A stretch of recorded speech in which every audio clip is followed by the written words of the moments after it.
હવે જોઈએ સોપાન 2 એટલે કે મતદાન મથકે બીયુ, સીયુ અને વીવીપેટની ગોઠવણી કઈ રીતે કરીશું. સૌપ્રથમ બેલેટ યુનિટ, કંટ્રોલ યુનિટ અને વીવીપેટને તેની પેટીમાંથી કાળજીપૂર્વક બહાર કાઢો. ત્યારબાદ બેલેટ યુનિટ અને વીવીપેટને મતદાન કુટીરમાં ગોઠવો. યાદ રહે, વીવીપેટને બેલેટ યુનિટની ડાબી બાજુએ જ રાખવું.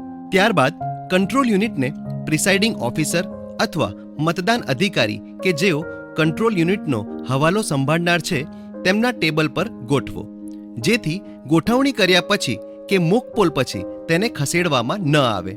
બેલેટ યુનિટ, કંટ્રોલ યુનિટ અને વીવીપેટનું જોડાણ કરતા કેબલને દોરી અથવા પારદર્શક સેલોટેપથી ટેબલના પાયા સાથે બાંધો. ત્યારબાદ કનેક્ટરની લેચીસને દબાવ્યા વિના બેલેટ યુનિટના કેબલને વીવીપેટ સાથે અને વીવીપેટના કેબલને સીયુ સાથે એટલે કે કંટ્રોલ યુનિટ સાથે જોડો.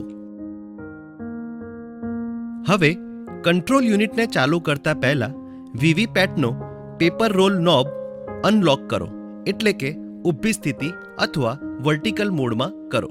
હવે જોઈએ મતદાન મથકે બેલેટ યુનિટ, કંટ્રોલ યુનિટ અને વીવીપેટની ગોઠવણી દરમિયાન શું ના કરશો. ઈવીએમ અને વીવીપેટને કેબલથી જોડતા કે કાઢતા સમયે સીયુને એટલે કે કંટ્રોલ યુનિટને ચાલુ કરશો નહીં. કેબલને જોડતી વખતે કનેક્ટરની બંને બાજુની લેચીસ દબાવશો નહીં. કનેક્ટરની બંને બાજુની લેચીસને દબાવ્યા વિના કેબલને કાઢશો નહીં.